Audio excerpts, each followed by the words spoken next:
I just ignore the other two that aren't mine? Yeah, exactly. So I'll go pick one that's going to have more than one in there. Because I have like 3 or 4, I think. Very possible. I'll pick this one because I know it's got a few. So this is what it looks like when you, on my end, I loaded all the courses and all the students in the courses and all that fun stuff. On your end, I believe when you first come in, you're going to see something similar to this, but it's going to have a bar across that's probably yellow. Yeah, it's almost like just like that. Pretty similar. And you're going to see all these different assignments, they call them, okay? Well, that's because within this section, I have people who are secondary social science, secondary English, secondary math.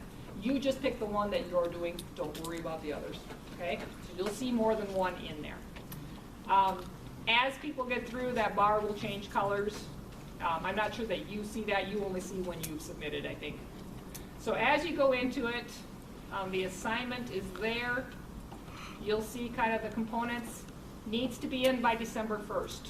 And the main reason for that is to fit with Pearson's scoring window so that we can get your scores back and get you graded for student teaching and all of that in time. So we do need it in by December 1st. So does that say that we're done with classes by then so that we have time to get all of that put together? Or No. It tells you on your sheet. Yeah, you're still in student, all of you are still in student teaching on December 1st, yeah. I think some of you are maybe done by the 5th. Yeah. It's like the point. Yeah. At least you got more summer rather than more winter. Okay, I did load the handbook in here as well.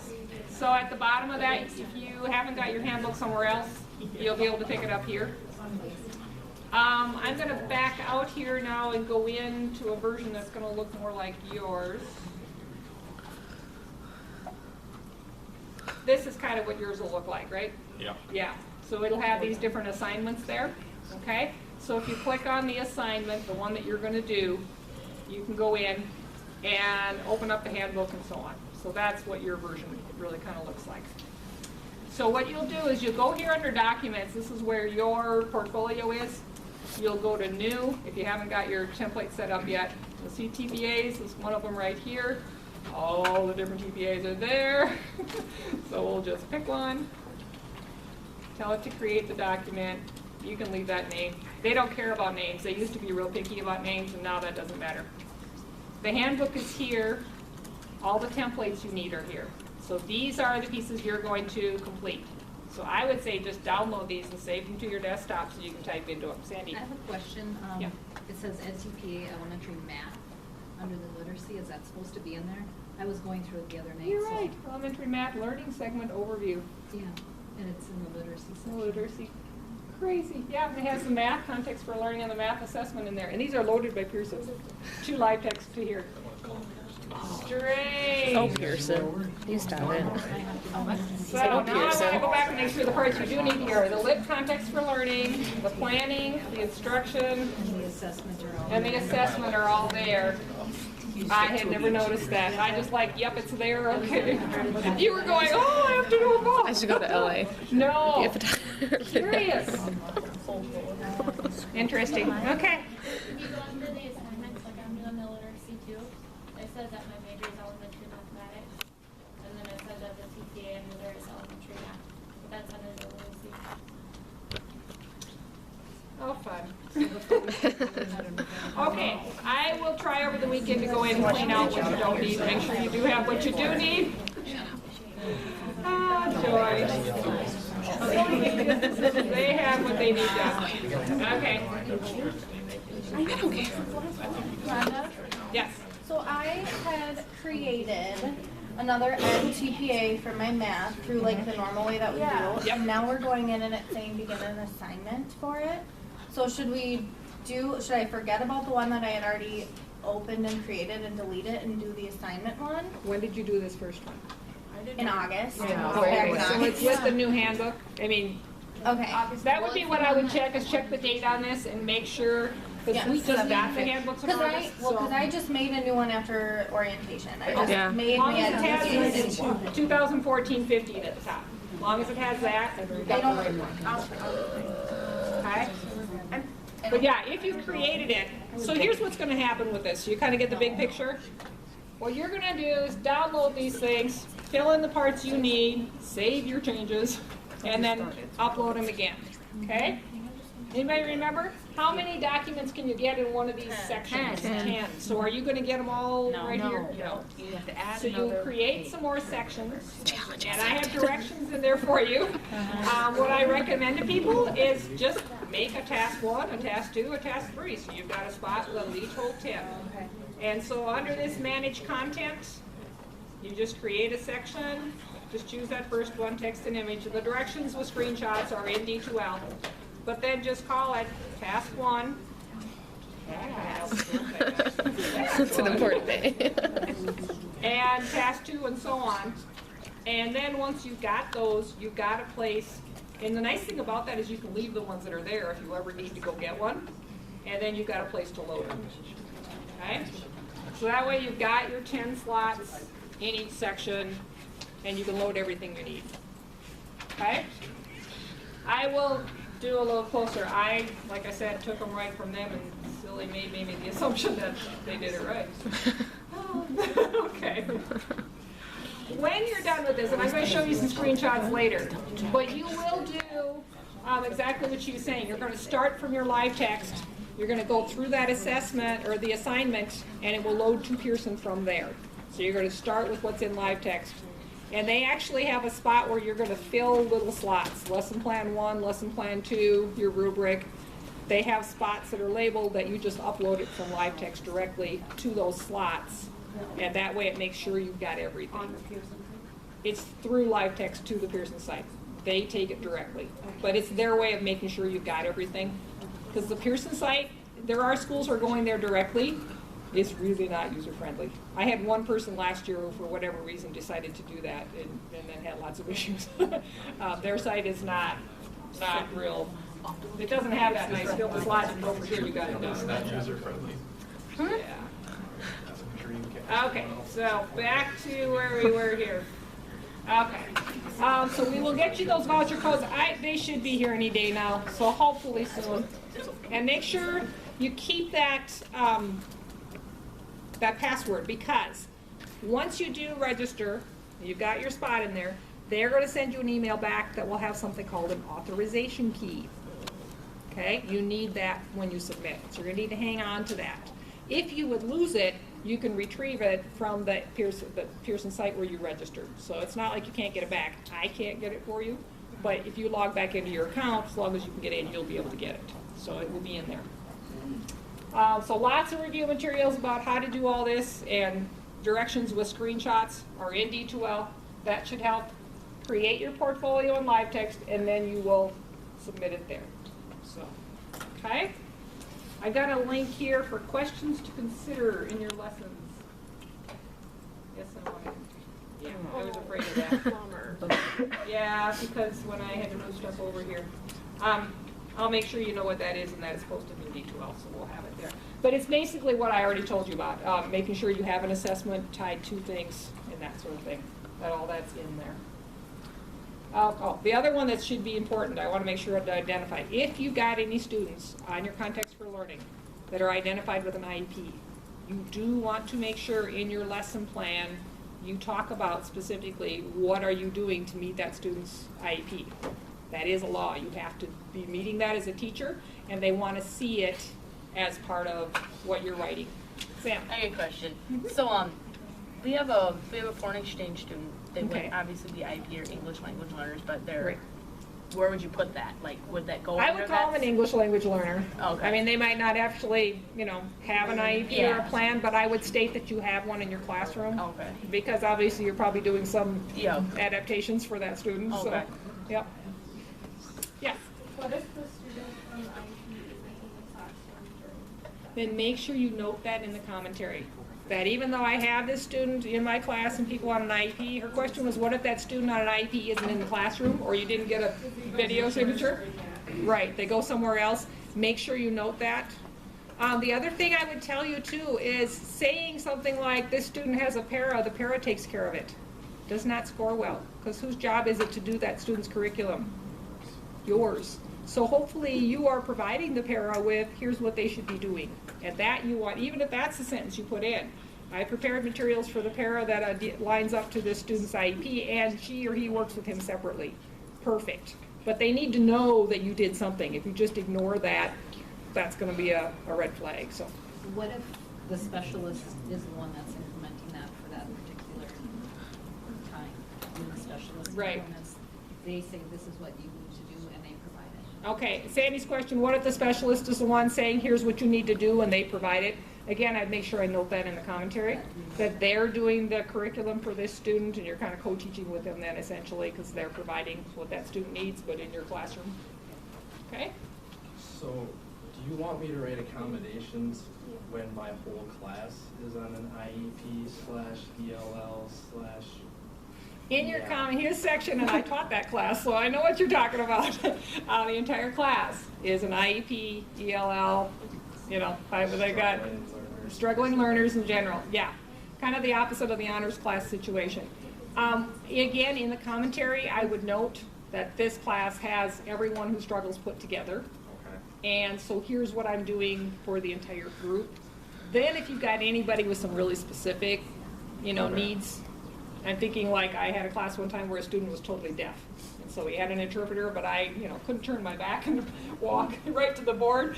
Things that I had to do specifically for him, Okay. then you'd want to comment on those. But otherwise, yeah, just make sure it's clear in the beginning that this is the group I That's have. a lot. It is, and you're like the whole page, so. If the students who are on IEPs aren't in their classroom during our math instruction. Yep, if they're pulled out or whatever. Yeah, so then just make sure you note that in your commentary, that the students I listed on IEPs are pulled out.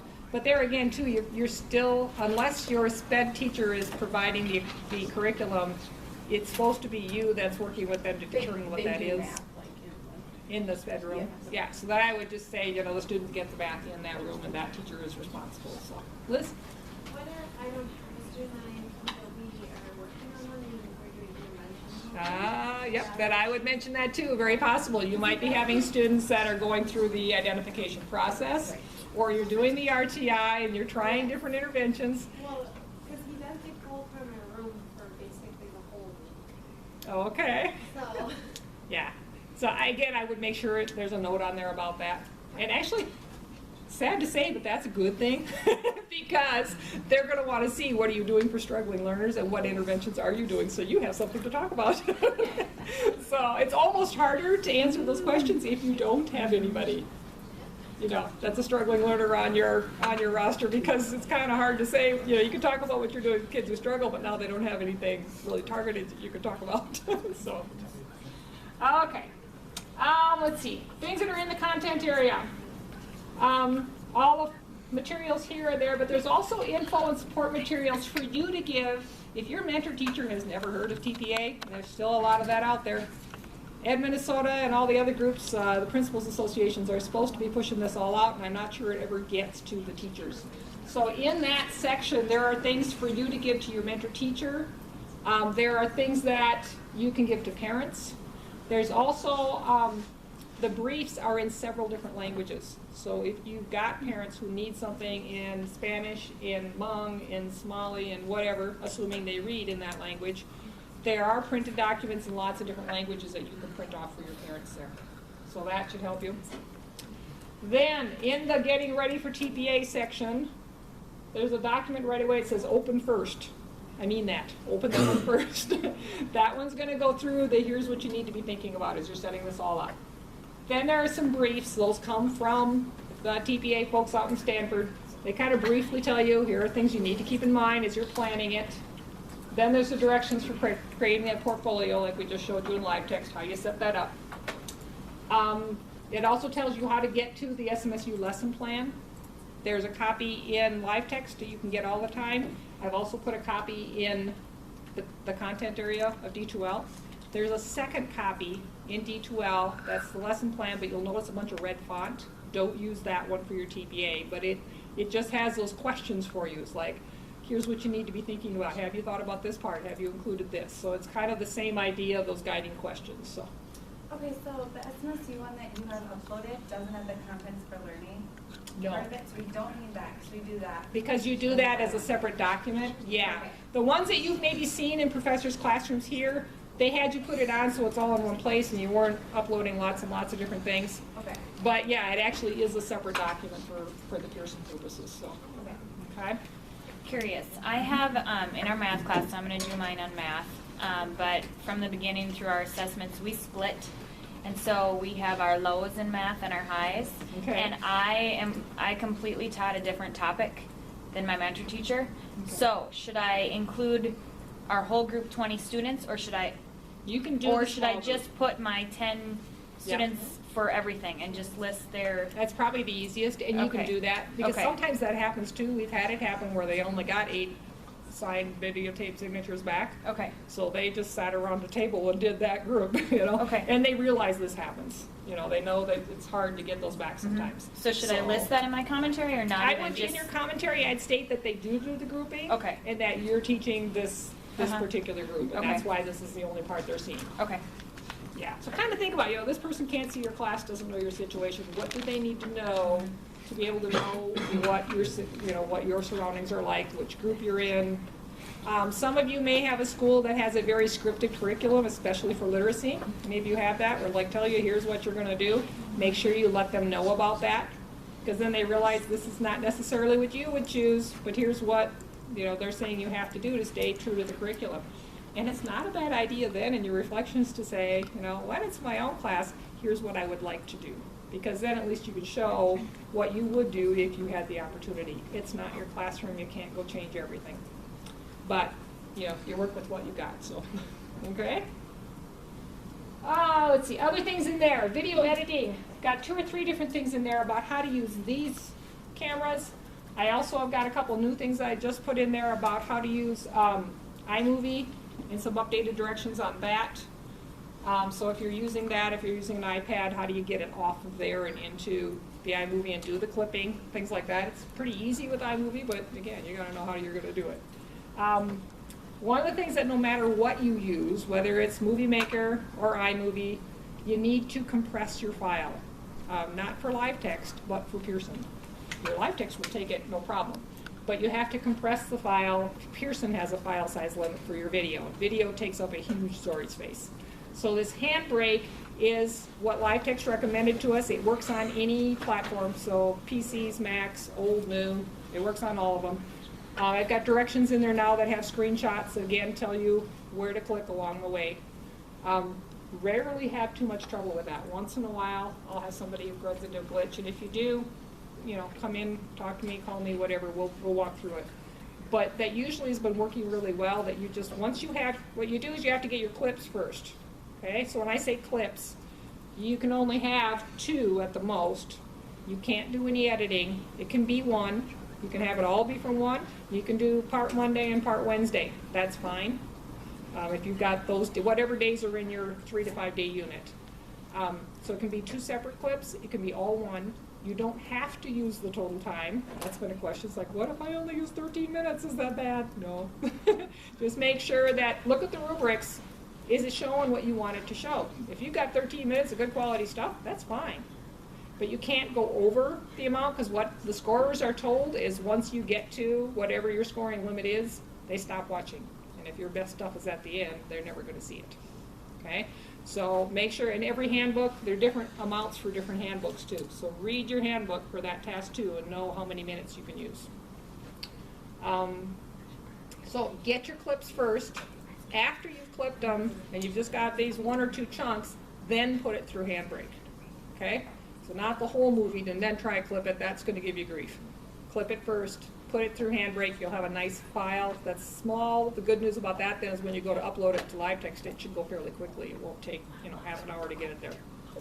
So they just came out like 2 weeks ago with a brand new Making Good Choices. So I'd encourage you to read that. I labeled it as the new one in the content area. But it does talk about, here's some things to think about when you're doing your videotape, how you know what you should choose. One of the best choices I would tell you to do is videotape ahead of time. First of all, so your kids are used to it, and they're not sitting in the back of the room making funny faces and waving at the camera and stuff like that. Also, so that you know, how do I get it off? Maybe go ahead and try doing a clip and running it through Handbrake on something you don't care about, right? So you know it works. So that when you get to the real deal, you're not going to be panicking. So try doing some videotaping ahead of time so that you know, how do I get it off my camera, onto a computer, get it clipped, get it